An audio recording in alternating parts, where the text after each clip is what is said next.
the Sunday crew. Geeking out is what we do. Giggle on, it's gonna be great. Don't be late, let's celebrate.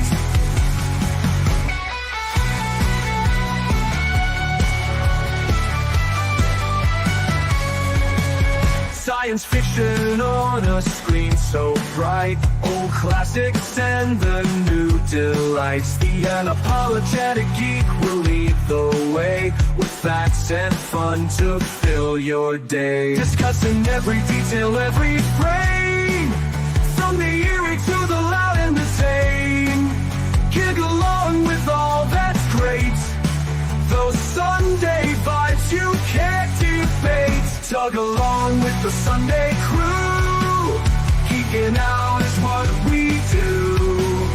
Giggle on, it's gonna be great. Don't be late, let's celebrate.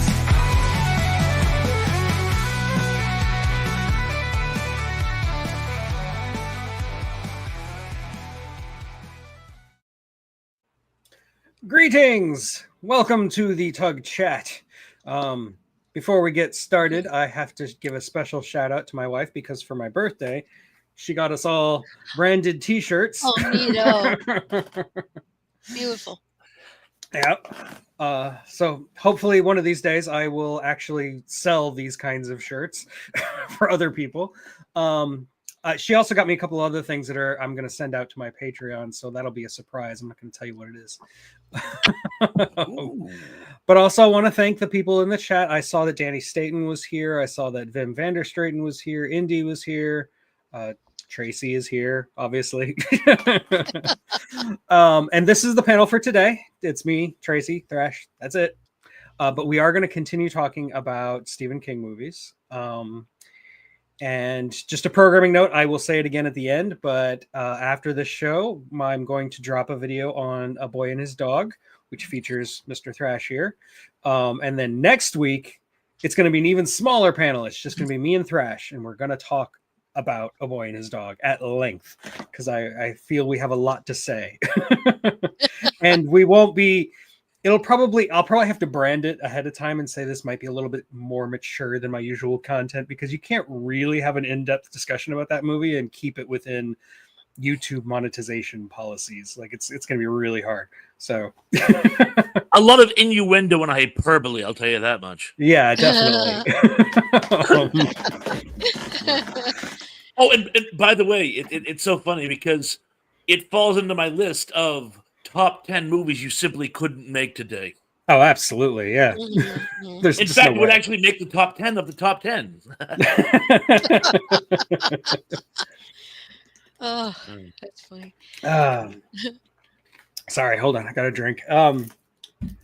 So anyway, how's everybody doing? Good. I am relatively not unwell, thank you. Well, that is good, relatively speaking. Tell us the Relativity truth is subjective. So since it's just the three of us this week, I figure we're going to keep it pretty loose. Tracy says she has more stories about Stephen King than actual Stephen King movies, which is great. I have no problems with that. But me and Thrash do still have our lists, so we're gonna do our thing. But like I said, I'm not going to try too hard to stay on topic. If we wander off into other subjects, that's fine. No, I will keep politics to an absolute minimum. I think we need a lot less of that right now. I haven't been paying attention. Has something happened? Oh, no, not a big deal. Something in Burma. I don't know. There's a dead dog in Venezuela. That was the biggest news I could find. Oh, yeah, there you go. Yeah. Maybe it was El Chupacabra. Although the poison monkeys in South Carolina, that's a new one. That's a crazy story. I heard they went ape. Went ape, love it. Stop monkeying around. Exactly. I hate every chimp I see, from chimpanzee to take it. Chimpanzee. I love you, Dr. Zayas. Dr. Zayas. I think I wet myself the first time I saw that. I was like, that is one of the absolute funniest things The Simpsons has ever done. And The Simpsons done a lot of funny things, but that is the one that always sticks with me. I don't know why they have an episode of Simpsons that's done like Al Jolson, and I just think it's hilarious. I mean, and they make his father the rabbi, and, and he goes Oh, back yeah. to. I love that. Being Jewish myself, I love that. Was Outbreak Oh, set in yeah. South Carolina? I mean, it looks like South Carolina. I can see that. ooh. Mm, Well, interesting. it's just so funny because when I first heard the story, my first thought is, do you know how many post-apocalyptic movies start this way? Oh, yeah. 12 Monkeys, 28 Days Later, and horror movies that don't even have numbers in the title.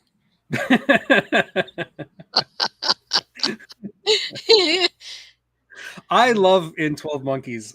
We're already way off topic, but in 12 Monkeys, it's all about like you think the animals being loose in New York City has something to do with the apocalypse, but no, it's just the zoo. They just got out. That's all. It's not important. Believe it or not, that's actually a trope they use just to throw things off. I think in some cases it's guerrilla filmmaking. Like we had access to a giraffe today, so you put the giraffe. Back when you used real animals, yeah. Yeah. Which I have a divided opinion on. I think in some ways it's excellent and ahead of its time, and I think in some ways I just don't get it. I think he was doing drugs at the time. But there's one scene where they're going through the computer command center, and there's an iguana hanging on the wiring, and there's like no explanation as to why the iguana is there. It's just there. It's almost like he said he had a pet iguana and said, "I want Choo Choo to be on set for a day or something." Just give him a cameo. Yeah. And if memory serves, while he's going up the shaft, for want of a better term, there's monkeys in the shaft. So we have more monkeys. I think So monkeys is many going to be the monkeys. theme of the day. Didn't Stephen King do a movie called 12 Monkeys? No, not 12 Monkeys. No, Monkey not 12 Shines. Monkeys. Monkey Monkey Shines. Shines. Yeah. And the Tommy Knockers has a monkey on the corner on the cover. Yeah. Ooh, I see a trend. Speaking of Stephen King, he has gotten flack because, and I'm not going to talk about one in particular. You all know which one I'm not talking about. But a lot of his weirder themes have actually come true, and people are accusing him of having precognitive ability. And he swears up and down he doesn't have that. Of course, seeing what happens to people with precognitive ability in Stephen King stories, I wouldn't admit it either. You see, I brought it back to on topic now. Now we're on topic. Yes, you did. So I'm gonna go ahead and start, I guess, because I did just yesterday watch Needful Things for the first time since it came out. I hadn't seen it since it came out. And I feel like that is a really good Stephen King story in that it brings a lot of different Stephen King tropes and like a lot of his strengths as a writer, like his ability to craft a whole town and make the whole town feel alive with all these unique and interesting characters. For those who don't know, Needful Things, the plot is basically an antique dealer is come to this small town in Maine, and no, this isn't Salem's Lot. This is actually a different story. And the owner, who is Max von Sydow, who is just chewing the scenery the entire movie. He's the reason to see this movie. He's fantastic. He basically is offering people the things that they want most, what their heart desires most. Some things that are like too good to be true. And the only thing that they have to do to earn this item is to just play a little prank, and these pranks are deliberately and very carefully designed to cause as much damage and chaos and mayhem as possible, to essentially get the town within 48 hours to devolve into chaos where people are killing each other and things are exploding. Like it's just chaos in the streets. And it turns out, spoiler alert, Max von Sydow's character, whose name is Leland Gaunt, I think, is actually the devil. Or it's heavily, heavily implied that he is the devil. And that he's just going from town to town throughout history. He's the reason that like historical cities just suddenly self-immolate, he just comes to town and does this and everybody falls apart because he's trying to prove a fact about human nature that, just a little tiny push and humans will fall apart, which is typical Stephen King. He's very cynical about human nature. As are we all.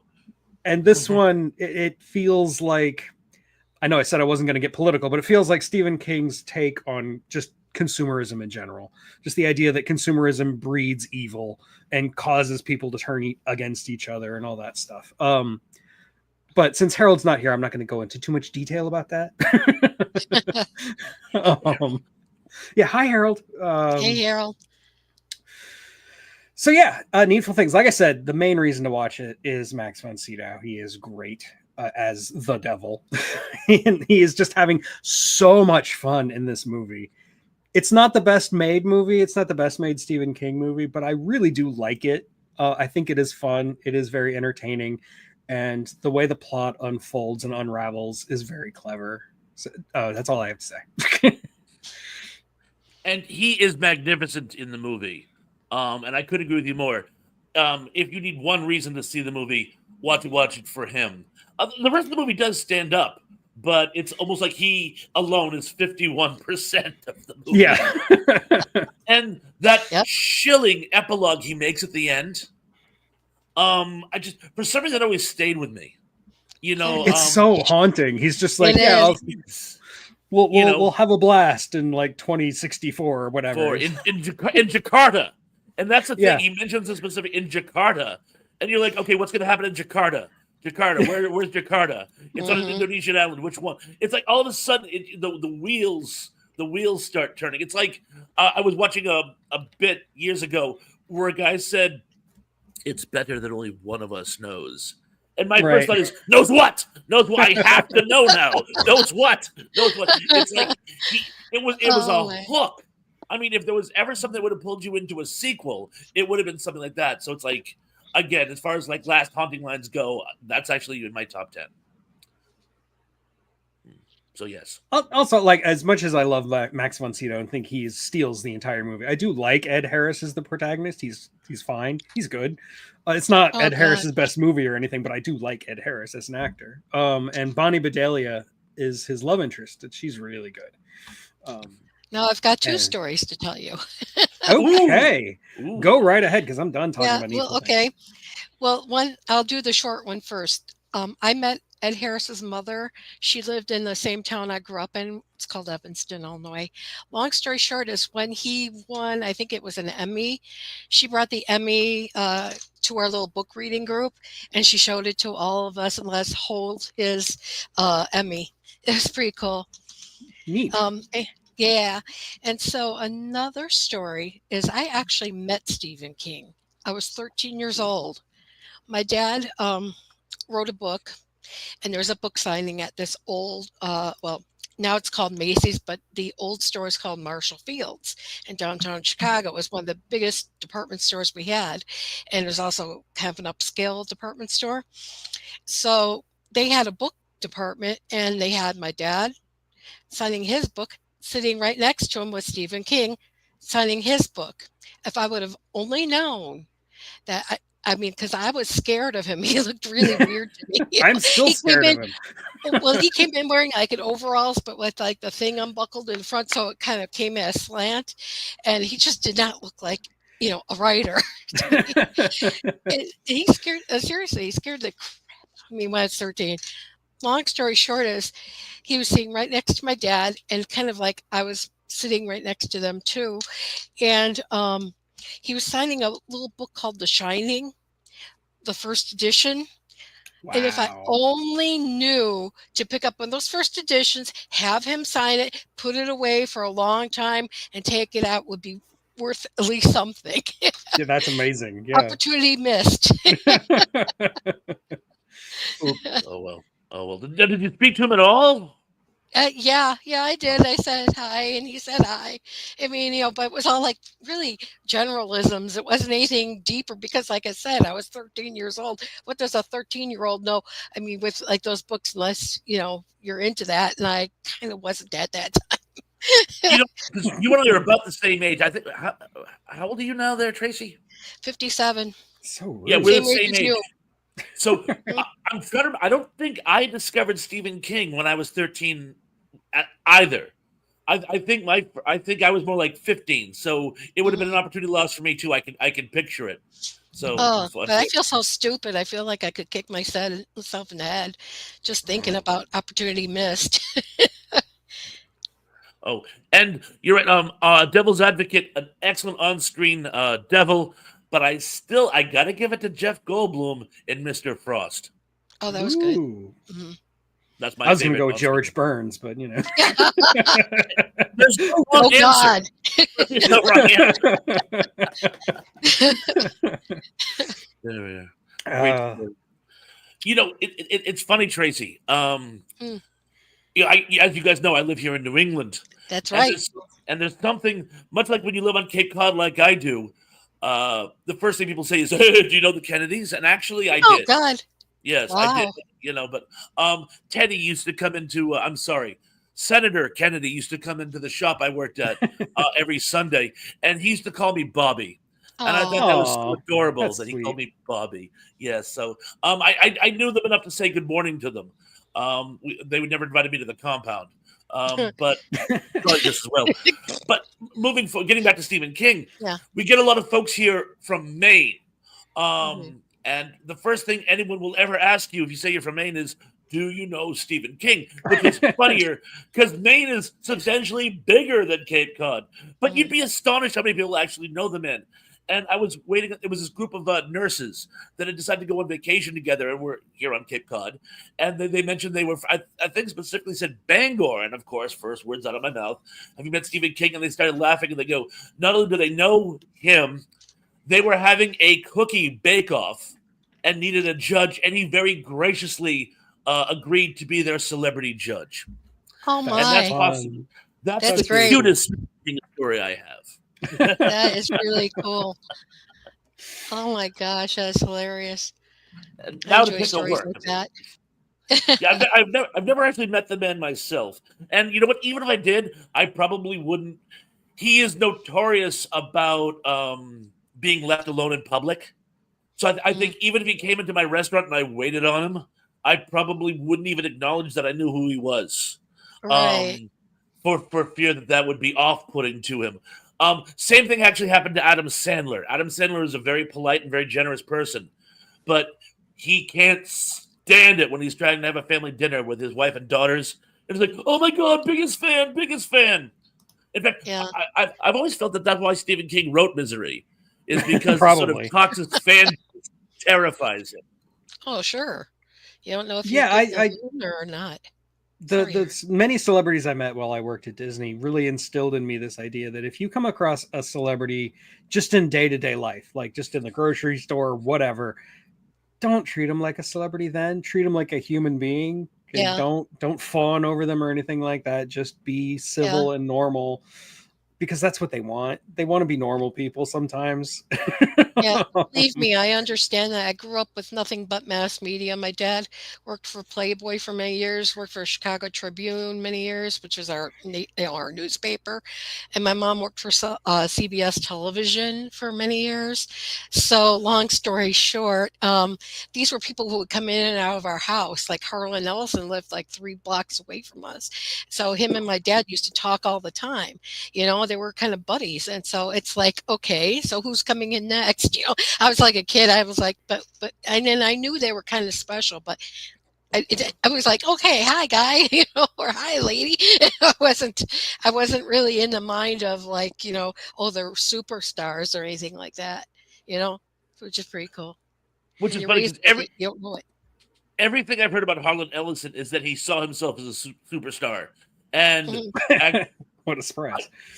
I have an anecdote about him I'd like to share for just a second. A very old friend of mine went out to Hollywood to try to make it in, not as an actor, but as a practical effects master. And he did a couple of works, but never really made it. That's why he came back to the Cape.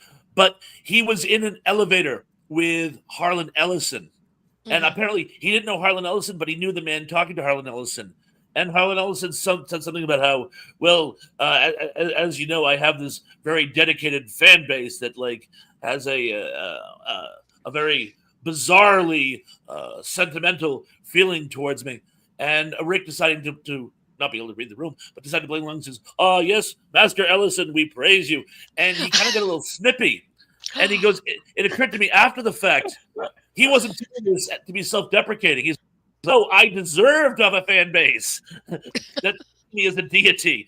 And he's like, "Oh." And I'm like, I can see Harlan Ellison doing that. Really? Yeah. I'm afraid. But Some of my some people favorite- are yeah, more I still believe narcissistic than others. But go ahead. Sorry. Well, but it was a type of thing where he brought it, so it wasn't false accolades, self accolades. Mhm. But yeah, he was the man was a, which is ironic because he was suffering from writer's block for the last 30 years of his life. So it's like, Yeah. if you're this Yeah. good, get over it. But Yeah. you know what? I'm starting to get in the boy and his dog territory. I should probably stop there and just move forward. But since you had both anecdotes of Stephen King and Harlan Ellison, I am going to use that to pick my first pick, and that is, of course, Grandma. Wow. Has anyone else seen Grandma? It's been Long time ago. years. Yeah. The Many last time moons. I checked, it's still available on YouTube. And the reason I pick it, of course, as I'm sure you both know, it is one of the few collaborations between these two mega master giants of sci-fi horror. The fact that they never did more together is still, well, I can't say it baffles me. They're two egotists. So I can see working together wouldn't I'm go gonna have to well. watch that now. But it's absolutely amazing. Mhm. The whole thing, it's sort of a love letter to H.P. Lovecraft. There's Mhm. this elderly lady. She's very ill. She's dying. Mother's watching her and gets a phone call. I guess she has two sons. One broke his arm in a baseball battle. I don't know. So she has to leave the other grandson to watch Grandma, and he doesn't want to. And here's how they pull it off. As we've discussed before, one of the things that makes Stephen King not translate well to the screen is because it's so psychological, like what's going on Mhm. in people's heads. While the story is very atmospheric and terrifying, and I don't know where they got this kid, but he was an amazing actor. He actually does his Barrett own Oliver. Yeah. It is. Yeah. Wow, it shows how long it's been. Wow, context, but wow. But he does his own inner voice, and it's absolutely chilling because he's like a terrified 11-year-old. So he's like this like terrified stream of consciousness, and you just sort of get caught up in it. And it's an amazing work. It's one of the most, and it's funny because apparently Ellison said in an interview, he said, "We're going to scare the shit out of you." Period. That was his Yeah. review.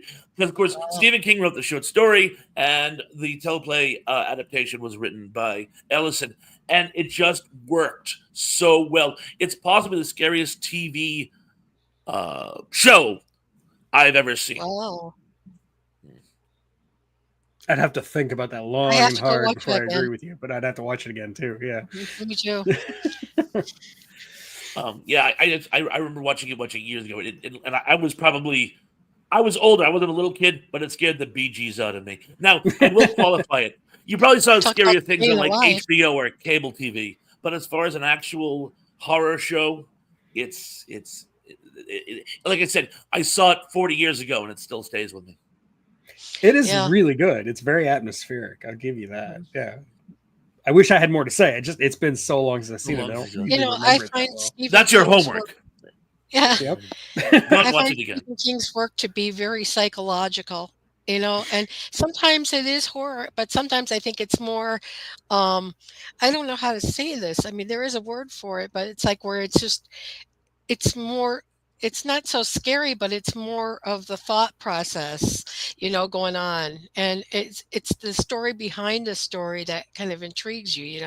It's not always about the boo geek scare, it's like it's about what he's saying and like what he's thinking in that particular story. And it's like I sit back there and I'm like genius, I mean, mind blowing.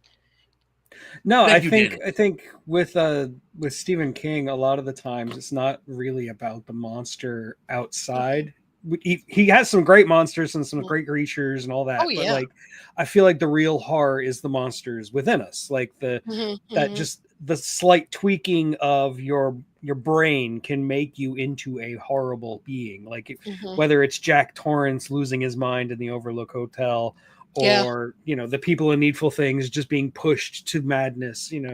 I really feel like that is a central theme of Stephen King, that you scratch us just a little bit and we'll lose it. We will become what we fear the most.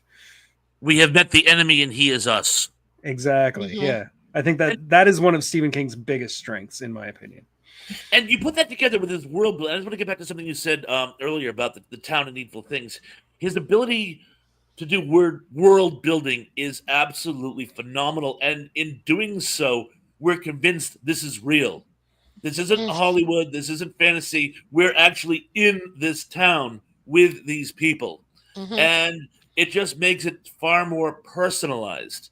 You're not watching things happen. You're experiencing them. Yeah. And very few authors can do that True. equally well. And I think he's a master at it. Definitely. Yeah, you kind of become sort of a part of it. I mean, because he kind of makes you feel welcome to being a part of it. That's one of his things. Is like, I don't think if he just came off cold copy, it's like nobody would care. But since he makes you a part of it, it's like you just want to get to the next page to read it, or you want to see the next scene in the movie to get it. I mean, I think that's one of his little tricks there too. It's pretty cool. No, absolutely. Yeah, I mean his style is very, like, the pace is always very high. Like, you always want, it is a page turner. He does make you want to keep going. I can say bad things about King as a writer. I don't like his writing style, but where it comes to the actual, like, nuts and bolts of writing, he is a master, and there's no denying that. So anyway, let's see. There was something in the comments I wanted to mention, but I forgot what it was now. Let's see. King is a quintessentially American author. His stories wouldn't work if they were set in another country. He is as American as apple pie. Absolutely. He is extremely American. Like, his obsessions and his themes are all very, very rooted in American sociology, I guess you could say. And yet he managed to have this detachment where he can criticize it clinically. And very, when you actually are a part of something but can still look at it academically, he really has his finger on the pulse of America. His depictions of the American small town border on documentary level. Just the way he's like, oh yeah, every town does have something like that. Oh yes, every town does have that person. Oh, I was that person. So but yes, I think you're right. I don't think it would work in other countries. Not that I'm too familiar with the cultures of other countries, but I'll take your word for it. I mean, it's not small town or small countryside England, he's writing about. Which is a whole different feel, really. And yeah, Indy, that would probably be Lovecraft. Because Lovecraft was always set in the English countryside or in London. Lovecraft, most of it was set in New England. Or no, you're right. It was New England. You're absolutely right. I don't know what I'm thinking. My brain is just misfiring all over the place. We're very tired. We haven't gotten enough sleep lately.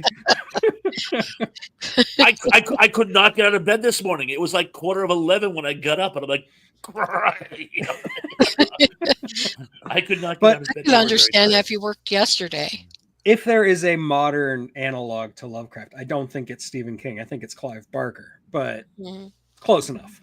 And it's really a pity because Stephen King, Lovecraft did actually some amazing works, but they just don't translate well. And I don't know if it's because they work better as period pieces and everyone wants to modernize them, like The Color Out of Space. Color Out of Space has to be, and you know what? Spoiler alert. You know why the Color Out of Space has to be set in its time period because the reservoir they're building at the end is the Quabbin, which, for those of you not from New England, the Quabbin Reservoir was a reservoir built in the 19th century, which served Boston. It gave them the majority of its water, and that's the whole kabloo when you read. It's like, oh my god, it's like okay. it's like in Food of the Gods, where you find out that the chemicals going into the kid's milk, and that was Lovecraft's little gotcha ending.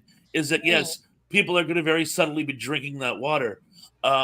But again, I don't know if it's because they work better as period pieces. I don't know if they too are very psychological.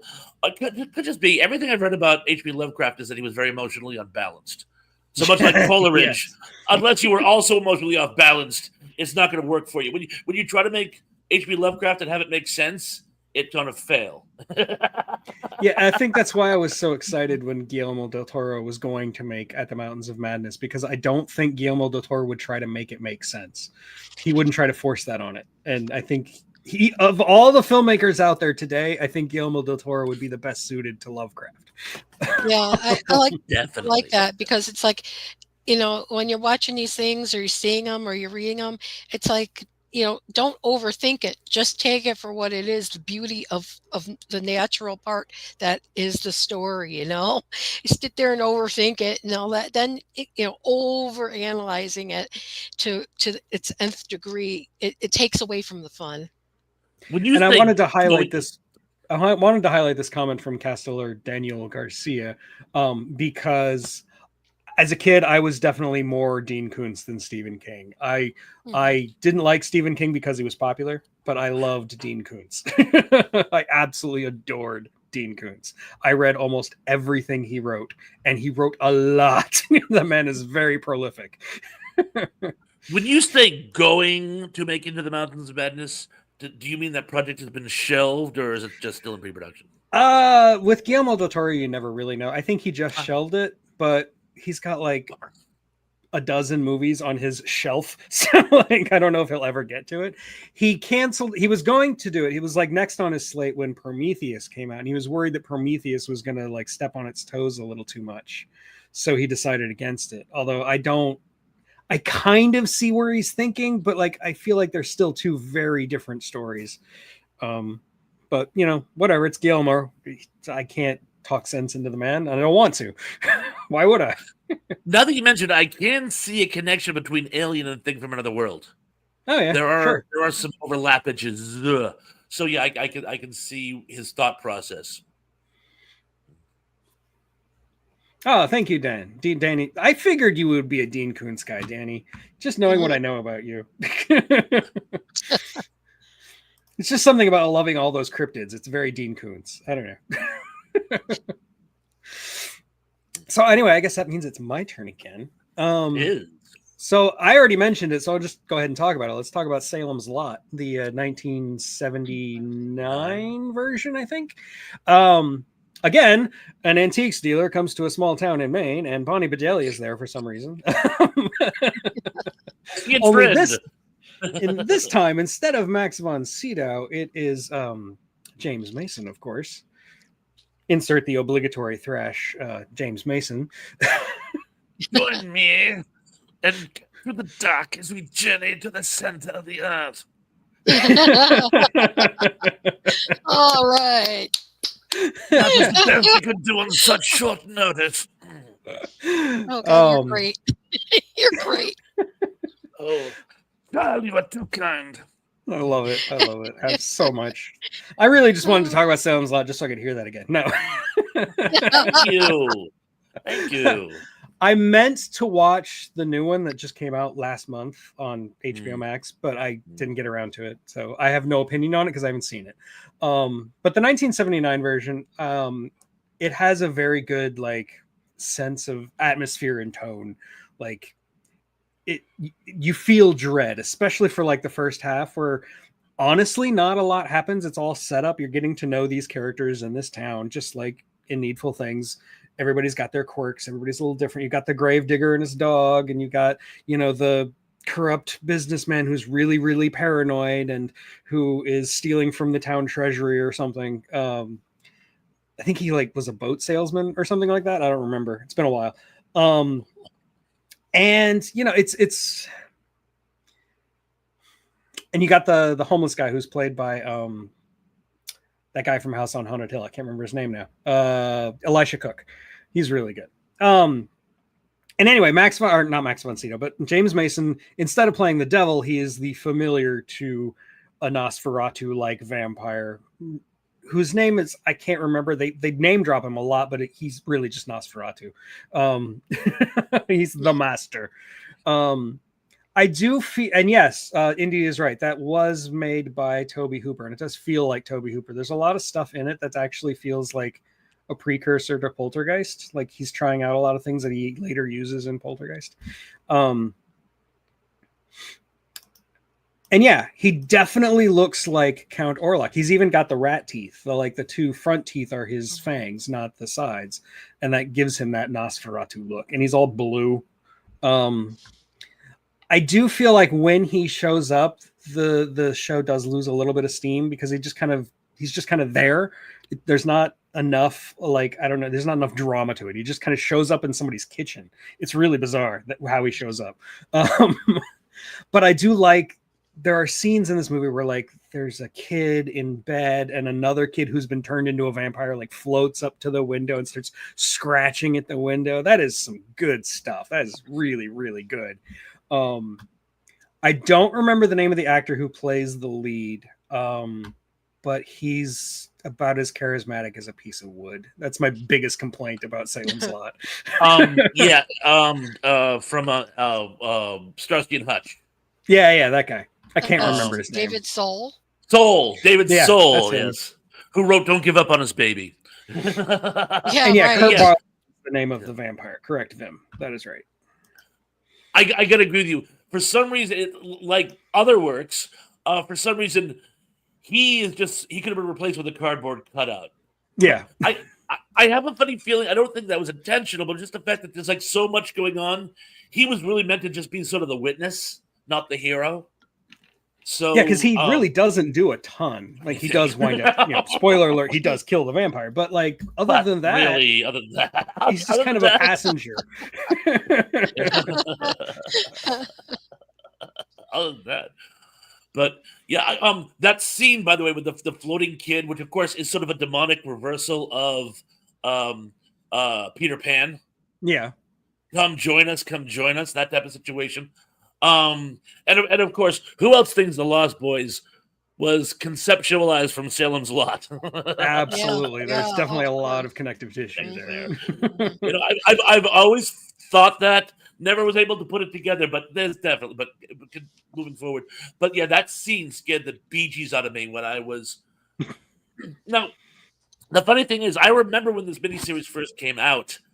And it was supposed to come out, if I remember correctly, it was supposed to come out on Halloween in 1979, but was delayed for some reason. I've done research. I've never been able to figure out, but for years I actually had, I used to collect TV guides. I used to have the TV guide that had the drop, the advertisement for it. So it was supposed to come out earlier, but I think I would have been, holy cow, this actually may have been the first Stephen King work I ever saw.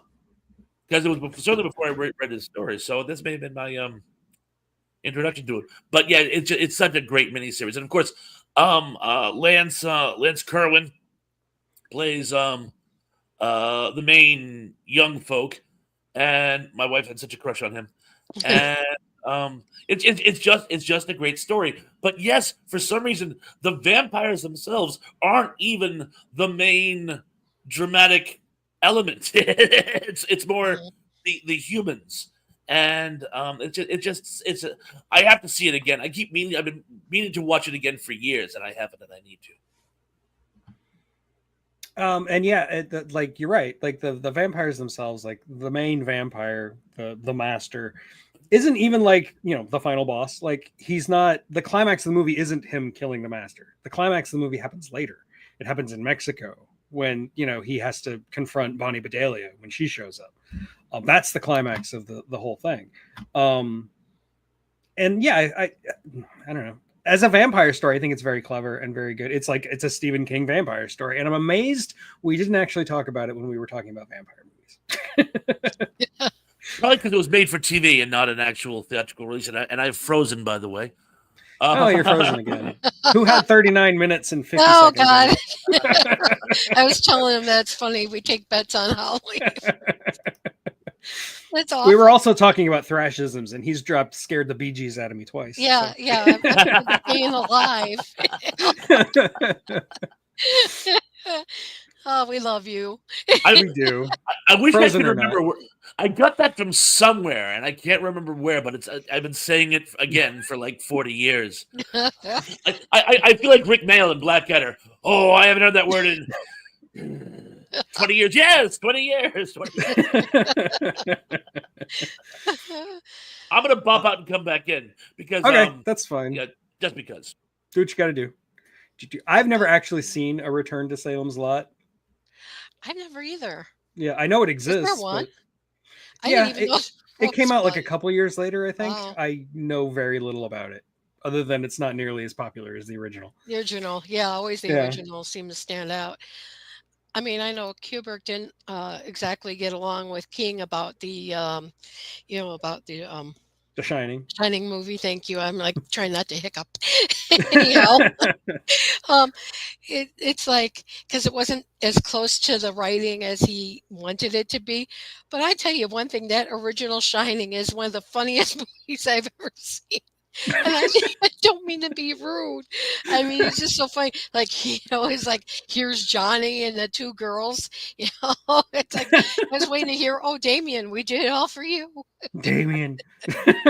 No, like there's a very fine line between horror and comedy. And like when you're making a horror movie, it's almost identical to making a comedy movie because you're relying on gags, you're relying on, moments and trying to elicit an emotional reaction through gags and moments like that. So like there's not that much difference between the two.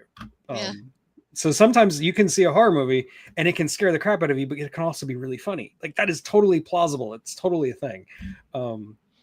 I don't personally find The Shining all that funny, but I see what you mean. Yeah, I mean, it's got like all these little isms in it, and it's like only the writers or the people who were doing the movie actually knew about them. I try to look for the things that are outside the box.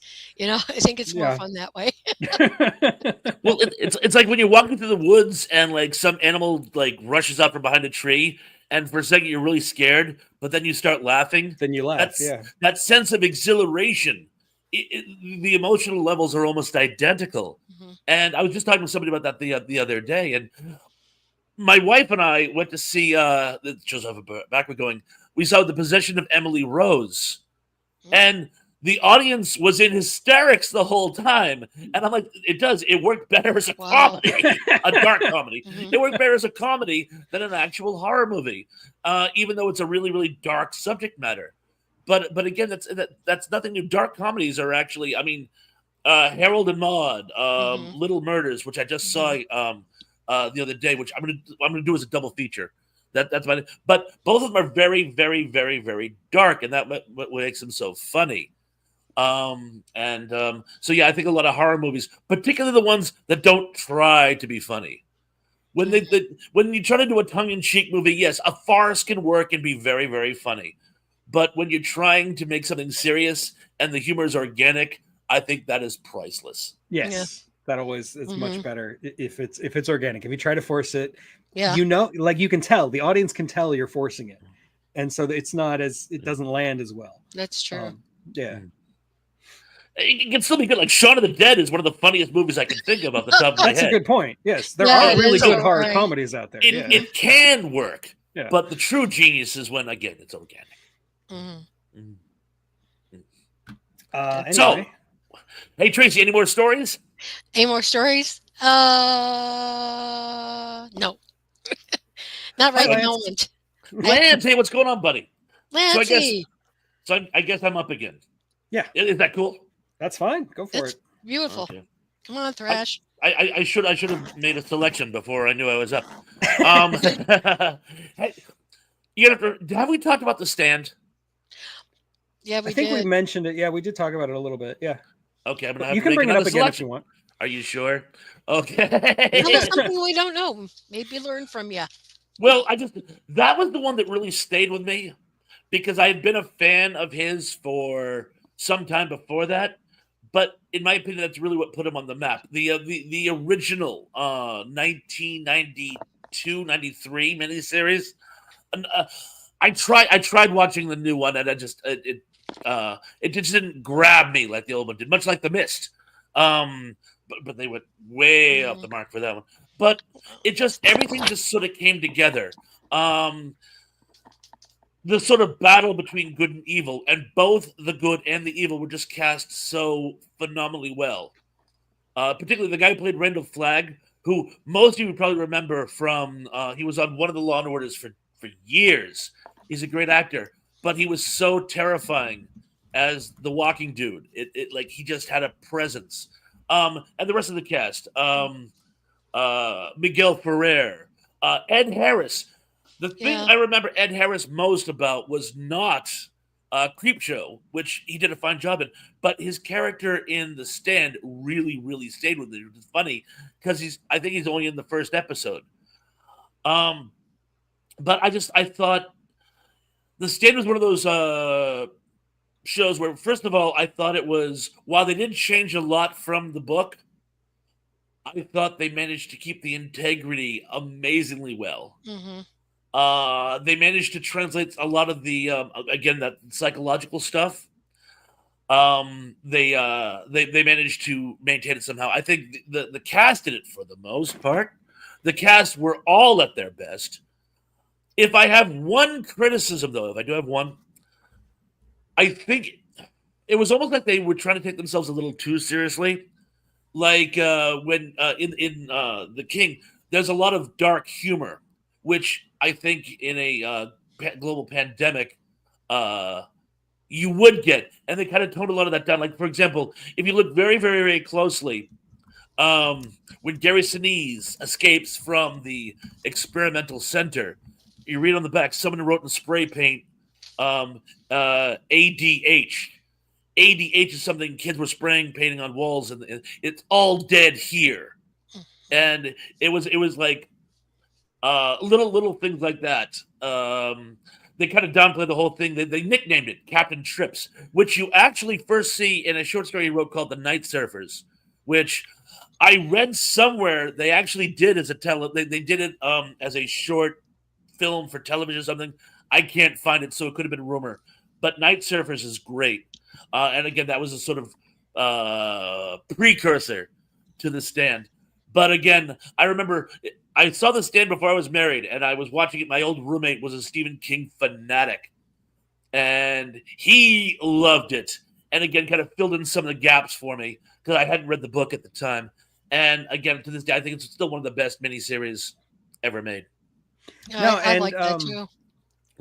It was probably one of the biggest things that made me turn back to Stephen King, to make me start to like Stephen King. Because like I said, when I was growing up, I didn't like Stephen King. He was just too popular. I didn't like his writing style. So even as a kid, I'm like, no, I will not like Stephen King. I will like Dean Koontz instead. I was very stubborn about it. But then The Stand, the miniseries came out, and it was like an event at our house. Like we were glued to the TV to watch this. I was so fascinated by everything about it. Like the characters, the world building, all the stuff we talked about that Stephen King is really good at. And that made me come around to Stephen King and realize, I do like Christine. I do like The Shining, and this is really cool. Maybe I should give Stephen King another chance. And so I think The Stand is largely responsible for that. Yeah, it was like 4 hours for like a week solid. It was like a week. Yeah, something like that. Well, I lost track. They really crammed the commercials in. That was another thing. It's like I didn't like the that. quantity and the span of the commercial breaks. Whereas it felt like the Super Bowl. Yeah, it was just so many commercials. Super Bowl. Another commercial break. Good. I'm going to go rotate the tires. And it's one of those things. If you watch it now, like the constant, like everything fades off to black to cut to commercial. It's constant. It's always happening. And like, didn't they just do that in the last scene? That's why when you watch those 70s made for TV horror movies, which are even the schlocky ones, they're just great. Oh, they're so fun. They are good.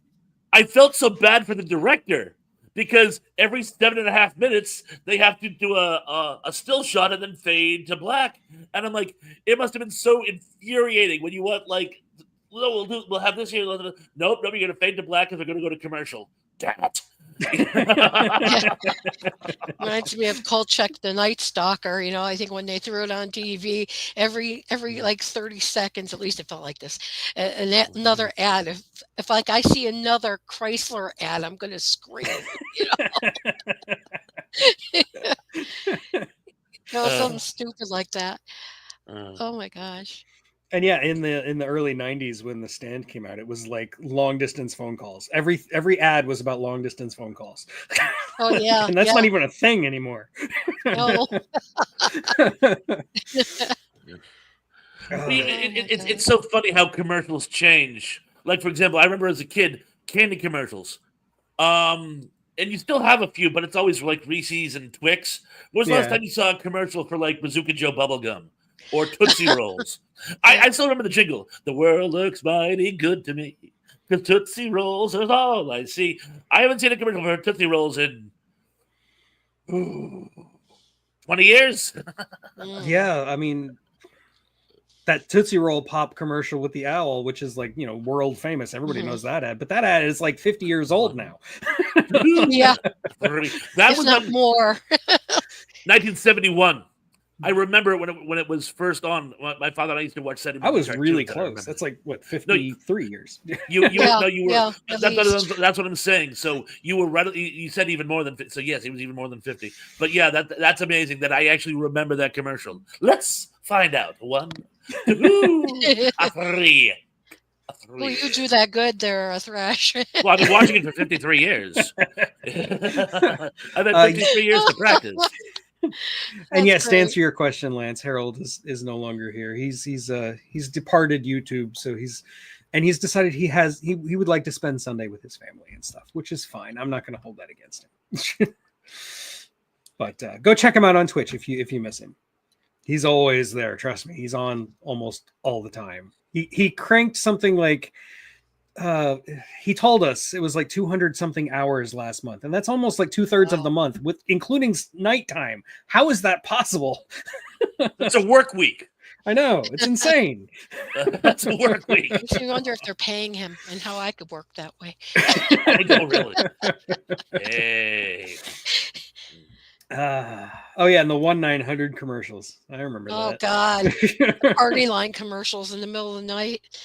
When I was in film school, one of the things I did for my editing class, we had a project, and what I did is I recorded nighttime TV. Like I would put a tape in my VCR, if you know what that means, and just have it record all night long on some network station or some cable station, and just get all the infomercials, all the 900, call me now, and then like the question mark guy, because this was the 90s. You remember him? He's like, you can get money from the government, and all the televangelists and stuff. And I spliced it all together into this ad that was like 1-800-CALL-JESUS, and it was just like a combination of all these things put together, and it's beautiful, if I don't say so myself. I got to find a copy of it and upload it to YouTube.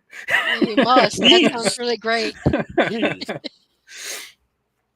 Anyway, does that mean it's my turn again? Yeah, it would almost have to be. Let's see. Okay, there's a couple of big ones we haven't talked about, and as much as I want to talk about that one, let's talk about The Shawshank Redemption. Good movie. It was done again. I saw it the other night. Yeah, I haven't seen it in a while, but like I had seen it so many times, I feel pretty confident talking about it. I love The Shawshank Redemption. I think it is fantastic. I think it actually surpasses the story in a lot of ways. It does. The casting of Morgan Freeman was ingenious, and I love that they didn't change the line, maybe it's because I'm Irish. That's great. He delivers it. It's a joke, but in the book, in the story, and in the screenplay, it's serious. He's supposed to be an Irishman. He's supposed to be a redheaded Irishman. That's why they call him Red. But when Morgan Freeman says it, it's just, of course, that's why it's just a joke. It's great. But no, everything about that movie is very good. That's Frank Darabont doing his absolute best. It's probably his best movie. It's one of my favorite Stephen King adaptations, and I like that it's not your typical Stephen King adaptations, or not even your typical Stephen King story. It's more of a drama, less of a horror story. It's just about prison life and the horror that is prison life in the, what was it, like 1940s, 50s, somewhere in there. Yeah. I don't know. And Clancy Brown, Tim Robbins, like the list goes on and on and on. The acting is incredible. It's got one of the greatest twists in all of cinema. I feel like the story actually gives it away too much. Like the story's called The Shawshank, or no, Rita Hayworth and the Shawshank Redemption. So it basically gives it away in the title. I don't know. It's a great movie and I love it. And yeah, it's got all top-notch actors. Absolutely. Clancy Brown, I think, steals the movie. He makes the best villain in American cinema history with a couple of... There are a couple of people who might rival him, but I've always... since he was the Kurgan, I have always loved the man. And the funny thing, in real life, he's actually very, very, very funny. I mean, he's Mr. Krabs. Thank you. So it's of course they say that a person who actually wasn't a very nice person can't play a very nice person because they don't have the emotional detachment to it. They can't look at it academically. So I think that actually might help him. But let's face it, his sadistic guard, a prison guard, is just so flawless. Mainly because not only is he very, very, very vicious, it would be so easy to do that part and make it just a caricature. Make it like something out of like one of those old World War II concentration camp flicks. No, he's a three-dimensional character. So he becomes so believable. I mean, where Morgan Freeman says he even managed to sound magnanimous when he gave the beer. It's like this actually is a character. And speaking of the one thing and it's funny because people actually do this on YouTube. It's a criticism to this day, and it's something that bothered me when I watched it before. While they're on the roof, why doesn't he just say, "I have a way where you can keep the money"? Why does he have to open with, "Do you trust your wife?" Like he's deliberately sassing him in front of everybody and almost gets himself killed. I mean, a person as sensible as Andy would be like, "I'm not going to open up with, tell me about your marital problems. I'm going to say, hey, I might have a solution for you." But the problem is that scene is so amazingly intense. You can forgive the, irrational dialogue that brought you there. Because what you really remember is Andy about to get thrown off the roof. Not that he made a faux pas in first bringing the whole matter up. And of course, that's Andy's Achilles heel. When he finds out that there might be a way for him to get out, who's the first person he tells? The crooked warden. You'd think after 20 years in prison, it would dawn on him, I should probably find someone else to bring this back to. Not the guy who will get indicted if I leave. But again, that's our Andy. Tim Robbins, I think that was possibly his best performance, period. I really think he was absolutely amazing. And the chemistry between him and Morgan Freeman is just outstanding. And again, it's one of the movies where everyone is at their best. And another thing, by the way, it's one of those movies, speaking of Frank Darabont, if you watch the movie and you could actually make a game, pick out the people who've been in other Frank Darabont productions. So many. There's like 30 of them. Oh, he was in The Walking Dead, and oh, he was in The Mist, and oh, he was. Some directors just like their cast. Yeah, they're so into them, And the cast is very loyal to them. It happens. Yeah. I feel like I was going to say something, but my brain just completely. Morgan Freeman's narration. Now, I took screenwriting courses. I took a lot of other courses in film, and they tell you never use narration. Just don't do it. You should never do it. It's a lazy crutch. It'll make your movie worse. I completely disagree where this movie is concerned and where Mhm. Morgan Freeman is concerned. If you've got Morgan Freeman, he can narrate and it'll be good. I promise. Yeah, well, I mean, it's like, you don't bat 100 all the time you come up to base, but every so often, a homer goes out. Yeah. Mhm. And I feel like this movie without narration, it wouldn't be as good. It wouldn't be even close to as good. This one would be as good. Yeah. But you are right in most cases. Like, for example, in Blade Runner, Blade Runner, Mhm. famous in the example. Rick's cut, they remove every word of narration because you know what? And that's the thing is, your audience isn't stupid.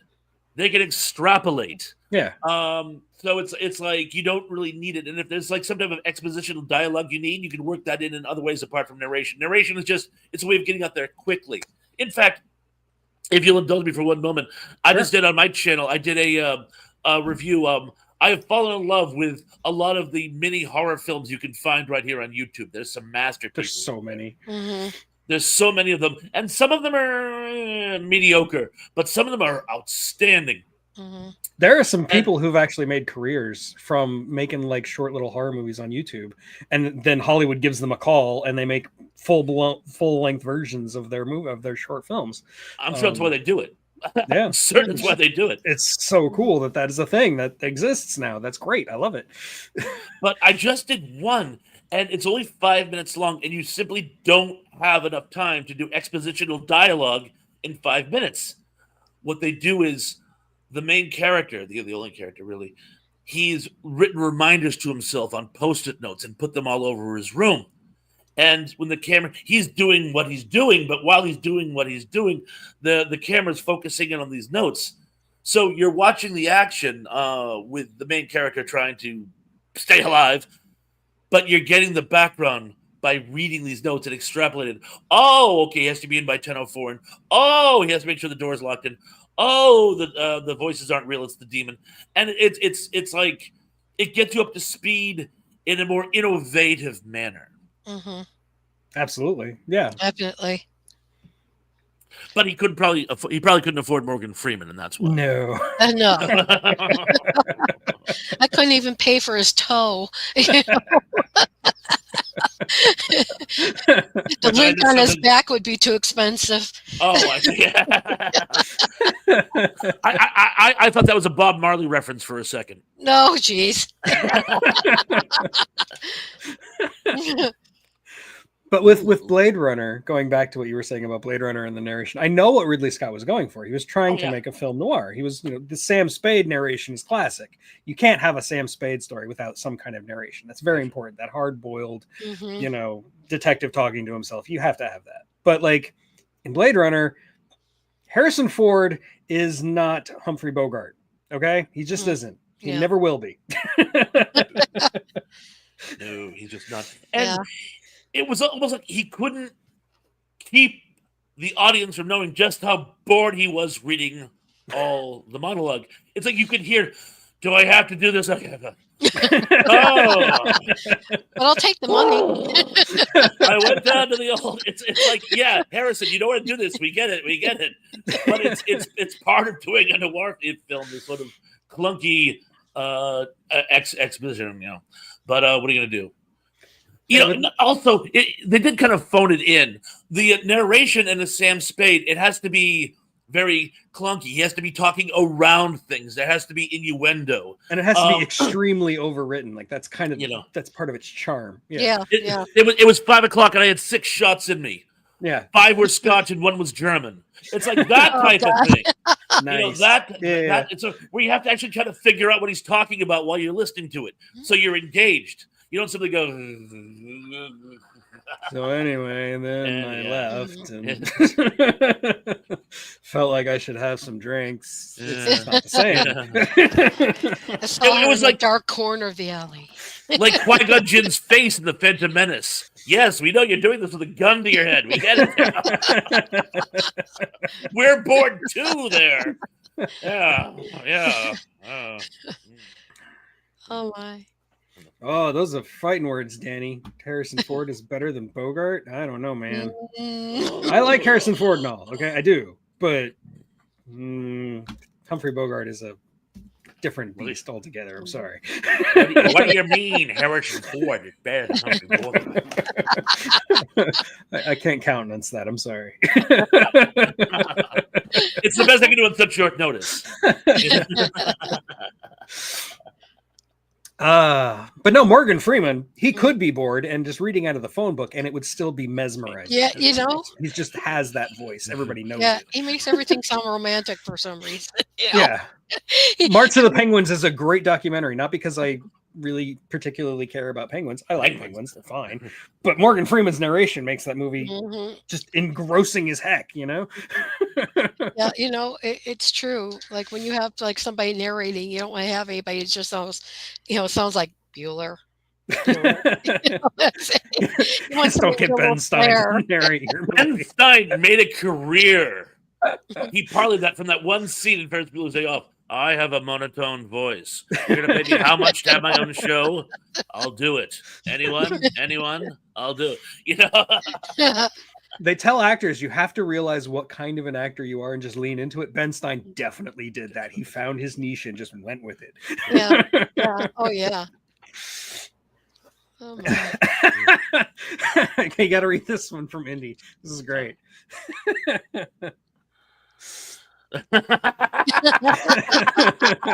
I trust me, I already regret it. Indy, you're funny. Here, I'll do my Rod Steiger from The Pawnbroker. Oh no. No, I won't do that. No, I won't do... I can't. It's too gruesome. No. We have fun. We do.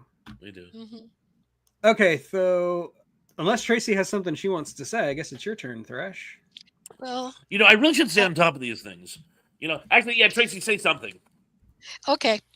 I was about to say, a lot of people didn't like it, but I liked it, was The Dome. The Stephen King. The Dome. I never actually saw it, but I thought it was pretty good. He was obsessed with Lost, and so he wrote The Dome, which is kind of like his tribute to Lost. Yeah. And The Truman Show all in one, Yeah. I thought that was kind of interesting. Kind of makes you think. And thank God you're not them. As someone who likes Stephen King and loves Lost, I should read it, but I never have. So or watch it. Just never got into it. Yeah. I think when I was watching it at the time, I think it was almost like I was trying too hard to cut to what the chase was to actually enjoy it. Have you ever found yourself in that situation? Oh yeah, totally. And so I do recall it, and I thought it was slick, but I remember very little about it other than saying, okay, how is this going to end? Yeah, I was kind of thinking that a little bit towards the end too, because I thought it was kind of long for what it was, but I liked it. Yeah, it was kind of long for what it was. I think he was trying to get together with making another stand again. Ooh. So one was a lead into the other, you think? Yeah. I can see that. I can see that. Although the thing about the stand was this. There was more ways it could go. When your entire premise is people are locked in a dome, you have limited your sphere. Yeah, right. Oh, right. Yeah, sure. I mean, for heck, I really thought they could have exploited the stand more, where at the end, because in the book, at the end, Randall just sort of appears in this African village and the whole process starts right up again. So I love that, but you don't really see that in the, and I think that because they were really going for a Hollywood ending, you don't, it just sort of wraps up. And I'm like, no, you haven't vanquished evil. Evil will never be vanquished. If we know one thing about humans, so long as there are humans, evil will be in there somewhere. But I don't, sorry, I kind of got on a soapbox there for a while, guys. No, and usually King's very good at that. Like usually his stories always end with that hook that evil has survived. Like, go back to Needful Things and Max von Sydow walking out of the wreckage of his antique store and, spouting some epic dialogue about how he'll be back and he'll always be back. That's a very common thing in Stephen King. Yeah. Yeah. And it's under the dome, by the way, not just the Yes, dome. under the dome. That's right. Well, you gotta understand. It was on like a buzz about 7 years ago, so my brain is a little foggy. Yeah. I can't remember what stories we talked about 2 weeks ago. So you want to talk foggy? I know. I take a week off and I forget everything. You know what I had for lunch yesterday? Bologna or tuna? Have both, a bologna and tuna sandwich. Yeah. Hey, have a bologna and tuna on lox and have a BLT. Oh God! A Instant. kosher BLT. Yeah. Instant heart attack food. My very first job was at Subway, and the things we had to do to make They're the not tuna. kosher. Well, no. The thing I had to, the things they make you do to make the tuna, I have never been able to eat tuna ever since. Like it's just it's too gross. Oh. Like I'm not trying to say anything bad about Subway. I still go to Subway, like even though I worked there and then I know how the sausage is made. It doesn't really bother me that much. It's not my favorite sub place by a long shot, but my son really likes it, so I'll still go occasionally. Yeah. But you will never catch me eating tuna fish. I just the smell of it ruins it for me. Like I can't deal with it anymore because, you know, they would make you get like this giant can of tuna, right? Put it in a giant bowl. And then you take a gallon jug of mayonnaise, you cut off the bottom of it and you schlup it out into the bowl on top of the tuna. And then you put on some gloves and you have to tape the gloves to your arms because otherwise they'll get sucked in.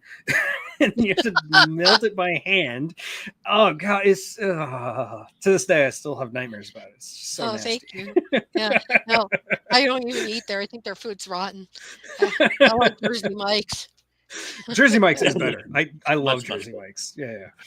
Well, there's something about working in hospitality and some of the things that you learn. Like, for example, I remember being a kid watching Tootsie, and there's a scene in Tootsie because, like all people in Hollywood trying to make it, they work as servers while they're waiting to be discovered. And Dustin Hoffman is in the kitchen and he's screaming out orders. And Bill Murray is waiting for his food to come up and he's eating fries off the plate that's about to go out to a customer. And I remember I was in high school. I go, oh, that is disgusting. No one would ever really do that. You wouldn't eat food that's going to go to a customer. That's, And then the first thing I learned when I went to a restaurant is, no, the servers do that all the time. Absolutely, yeah. Oh, these fries look good. Yum. Oh, no, I'm just tasting it for the customer. Quality control. Right. Yeah. I've worked enough in food service, not very much, but enough to know that, yeah, if there's a story out there, it's probably true. Well, I only worked at Burger King like one day and I quit. I hated it. I hated working in the food industry. It smelled so nasty. And it gets into your skin. Oh, yeah. Nasty. That's, you know, Thresh actually still works in food service. not like for Burger King now. I mean, no, true. His stuff is upscale. Yeah, I did work fast food for a while, but this is well, like I say, a place where that actually has an open bar. You know, not an open bar, but a sit down bar. So yeah, it's like Cheers. I don't know how much more I'm going to be doing that though. I'm pushing 60. I don't know how many more years I got going on in me, but hey, we all do what we can. You know. Mm-hmm. No, and I never understood like people who look down on and use like phrases like burger flippers as an insult. Like, no, I don't get that because like food service is one of the hardest jobs out there. And the person flipping my burger, I have the utmost respect for that man because he's probably doing more work in one day than I did all week. So, no kidding. I mean, but it just wasn't for me. No, I get it. I totally get it. It wasn't for me either. I didn't pursue that career. No. Stephen King, do anything about workers and burger joints? No, that's probably for the best. They probably would have been disgusting. No, he did do a story about milkmen.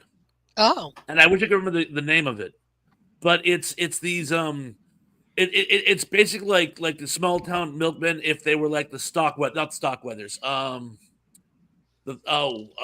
In Cold Blood. They basically they use their milk delivery service to terrorize a town, and Indy, what am I talking about? Give him a minute; he'll come up with something. Yeah, I know. Indy will know this one. Wanted to say hi to Michael DeCosimo.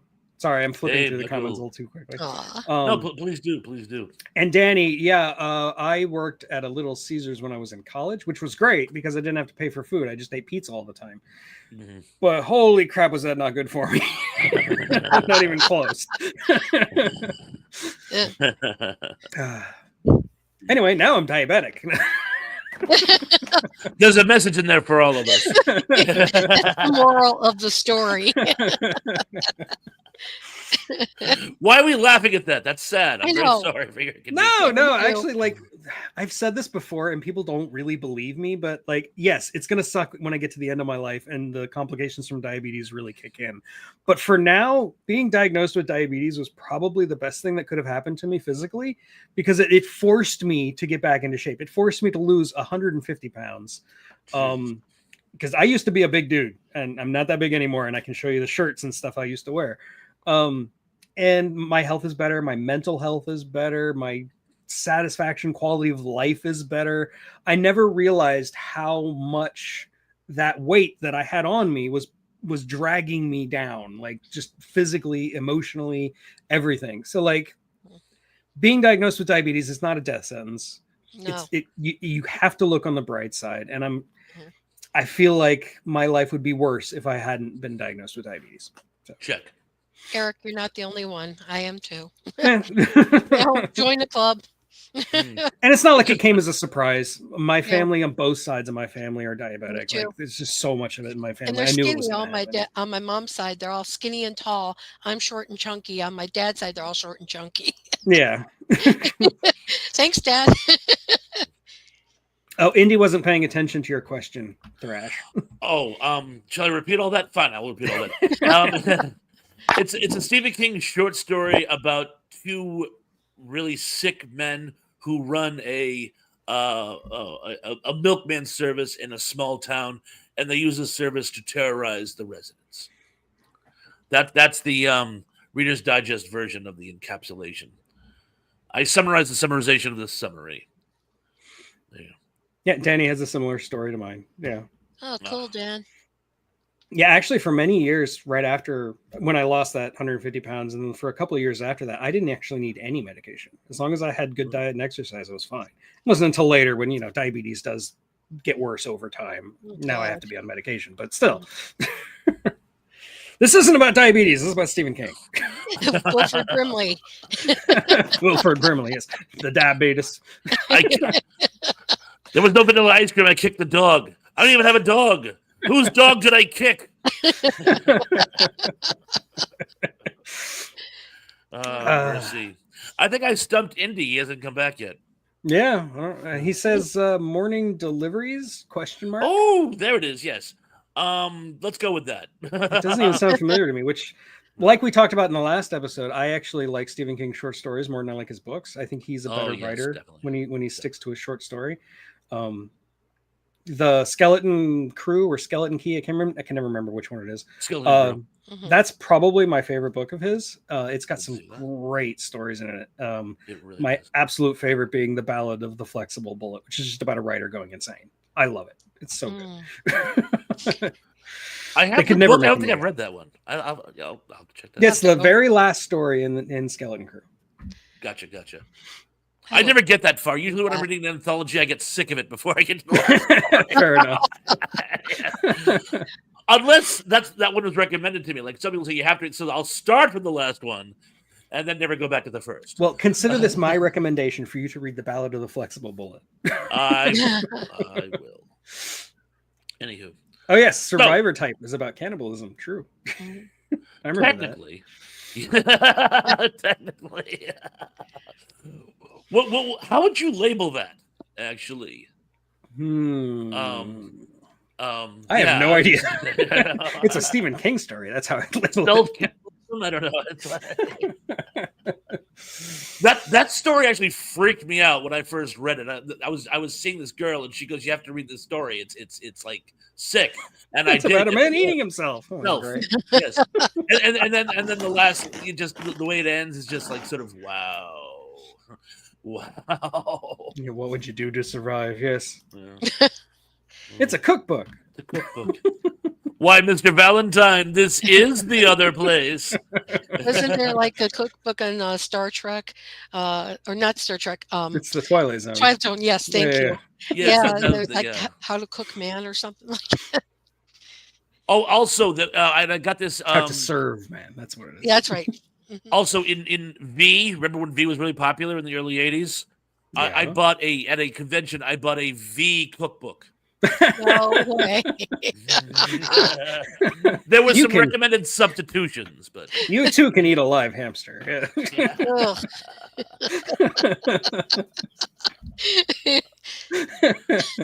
and you know what the amazing thing about V is that it actually isn't based on a science fiction story.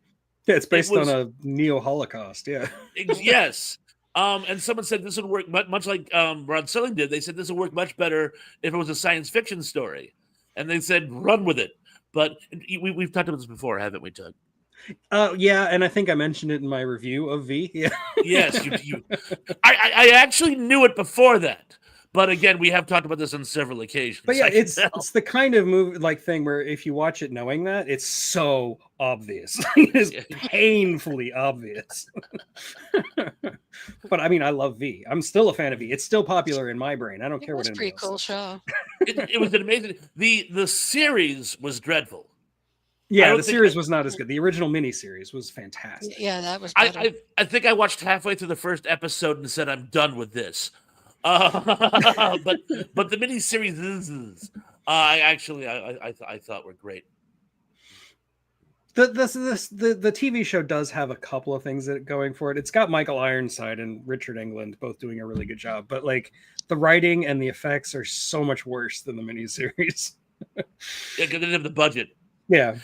And Yeah. for some reason, the little girl is in her 20s now, and it's like, oh, they explained Wow. it. I don't care. I don't care. It's stupid. I don't care. It's stupid. You know, whether you have a stupid explanation for a stupid thing, it's still going to be stupid. You know. But what are you going to do? And they probably only did that to get past. Remember, this is around the time the Twilight Zone movie came out. They probably were like getting audited for like child labor hours on the set. Oh, They- right. Yeah. We'll just make you an adult. Forgot about that. I didn't think about that. Good connection.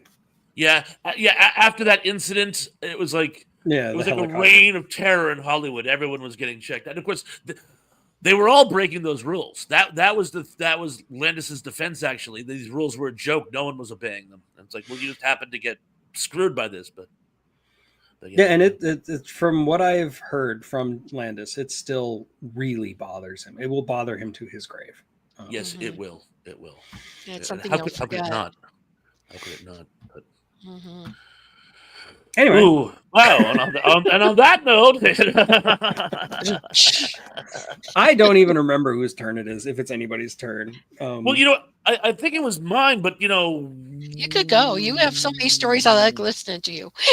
okay, And I you have. too, Eric. To round out our fellowship, if we've talked about this one again, forgive me, but again, I can't remember what I had for breakfast this morning. Oh, I skipped breakfast. That was it. Well, I'll have a double lunch. But have we talked about Carrie?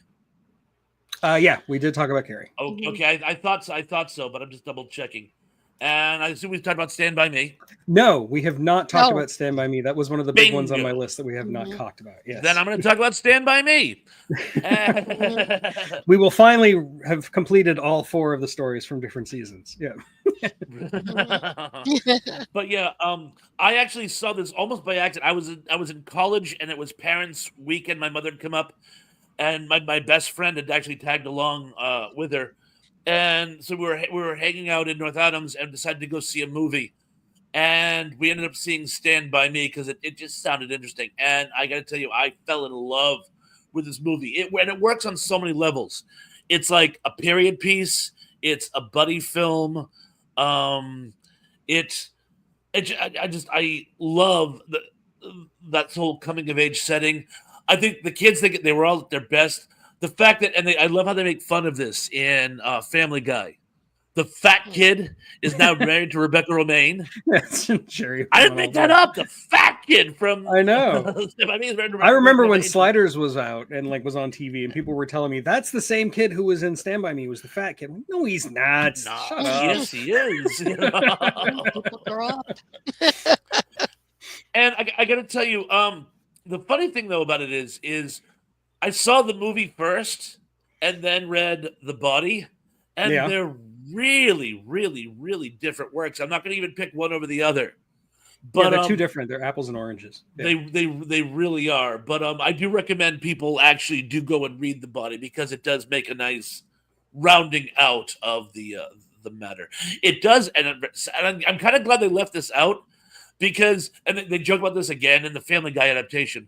You know, just because we survived the bullies today, it's a small town. We're gonna have to face them again, and we won't have a gun. And they actually talk about that. It's actually kind of sad. But I do recommend one go out and read The Body. But anyway, the Stand By Me is just one of my favorite Stephen King adaptations. It is so good. And like the directing, the cast. I mean, you have like 4 child actors who are at the top of their game, and that's hard to do. It's almost impossible to do. You had River Phoenix, Will Wheaton, Jerry Connell, and Corey Feldman. Corey Feldman, thank you. Yeah. Not to mention Kiefer Sutherland is one of the bullies, as playing a true psychopath, as only Kiefer Sutherland. Wasn't John Ritter in that movie too? Was he? I think he was the grown-up in the movie. Maybe. Yeah, I don't know. I know Richard Dreyfuss played the grown-up dad in the yeah. I remember. And the funny thing, I recently saw Jerry O'Connell in an interview, and they brought up Kiefer Sutherland, and he goes, I have to put this to bed. People say that you actually bullied us on set, and I have to put that to bed. You never bullied, at least you never bullied me. And Kiefer Sutherland laughed. He goes, do you know, I've actually had retroactive guilt. Because he didn't remember bullying them, but he was a young man and he was kind of going through his peacocking phase. And he goes, I honestly couldn't. And I go, did I say or do anything to those kids to hurt their feelings? And he said for years he had actually had this sort of retroactive guilt about bullying them, because people had said that in like speculation on Stand By Me. And Jerry O'Connell says, no, you never did. We were generally not even on the set with you. But no, you never bullied us. And he was so relieved. One thing, you know where the title comes from, right? Stand By Me or The Body? No, Stand By Me. Because that was actually they had a different working title. It wasn't going to be called The Body. It was going to be called something else. And supposedly Kiefer Sutherland was on set with his guitar, and he started like playing this like riff for the kids actually. And Reiner says to him, "What are you playing?" He goes, "Stand By Me." And he goes, "That's the name of our movie." Okay. I mean, it makes sense, like thematically. Like these kids are learning to, stand by each other. Oh, there he is. As they all face disillusionment at the same time. Like they're all excited and enthused about going to see this body, thinking it'll be really cool. And then when they actually see it and the reality of it like sets in, and they have to deal with reality growing up. I mean, that's the whole story, right? Mm-hmm. Well, because it's the journey, not the outcome. I mean, at the risk of really going off topic, Kafka's The Castle. Yeah. And they never even, spoiler alert, they never even get to the castle. So it's like, but it's like you have to learn that for yourself. Yeah. You have to, and it's a really just, it works on so many levels. It's a coming of age. Absolutely. Definitely. Hello, Ace. Ace, how you doing, man? Ace. A lot of people showing up, even though we're about to wrap it up. We're wrapping it up. I love Stand By Me, and it's like Shawshank. It doesn't really entirely feel like a Stephen King story because it's not horror, not really.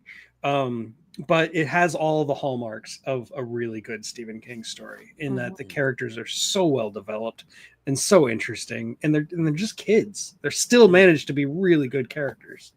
Definitely. Anyway. Definitely. The only other movie on my list that I wanted to at least mention, I'm not going to talk about it at length, but I wanted to mention it, is 1408, because I absolutely love 1408. I think it's great. That's the one where John Cusack plays a writer who has kind of gone down a career path where he has to write like haunted, like the 10 biggest haunted houses in New England kind of stuff. And he goes to a hotel that's supposedly haunted, and they're like, don't stay in room 1408. And, you know, he's a cynic, he's a skeptic, he doesn't believe in any of that stuff. Even though that's what he writes about, he pretends to believe, but he doesn't actually believe. And of course, this is a story, so 1408 is actually haunted. And the way it's haunted and what happens to him in that room is it's not what you expect. It's extremely psychological, and the movie is very good, especially if you don't get the Hollywood ending and you get the alternate ending, which is way better. That's all I'll say about that. And it's got Samuel L. Jackson for some reason as the owner of the hotel, and he says don't go into that evil blanking room. You can imagine what more Samuel Jackson would say. Anyway, great movie. I just wanted to mention it because I love it. And I don't think it gets enough appreciation as a Stephen King movie. A lot of people don't even realize it's a Stephen King movie. Sadly, I haven't seen it, so I will have to take you on your I recommendation. haven't seen it either. It's good. I like it a lot. The 1408, wasn't that a room in the Cecil where somebody committed suicide, or Richard Ramirez stayed in? I can't think of I that. have no idea, honestly. Yeah. That would make sense, though. There's a bell ringing in my head. There is a connection to that number, but I can't remember what it is. Yeah. And yes, if Samuel L. Jackson is terrified of the room, take the hint. That's kind of the moral of the movie. Yeah. Damn snakes on a plane. No, I'm just kidding. So anyway, on that note, I think we are going to wrap it up. And like I said before, after this on my channel here, you're going to see a review of A Boy and His Dog, which also features Thrash. He doesn't show up until towards the end of the video, so make sure you watch the whole thing to get to him. Please. And then next week, he and I are going to do this panel alone, and we're going to talk at length about A Boy and His Dog. Booyah! I have lots of thoughts, and I know he has lots of thoughts. So we'll get into it. Can't wait. Oh, and of course, you're all welcome to join me on my YouTube channel tonight at 7:30 for a special edition live chat. Are you doing a trivia? Oh. There will be trivia, yes. Yes, excellent. Exactly. Splendid. Oh my. So, I got a motor, but I'll see you guys tonight. Yep. Peace out. Goodbye. Bye. And I think Goodbye. I'm doing something about scandalous Hollywood back in the 30s or 40s. So, but I got to put my thoughts together. Excellent. Get it out. I look forward to it. Yes, sir. Thank you very much. It's been fun. Yep. Thanks for being here. See you next time. Thanks, guys. Bye. Goodbye. Thank you and good night.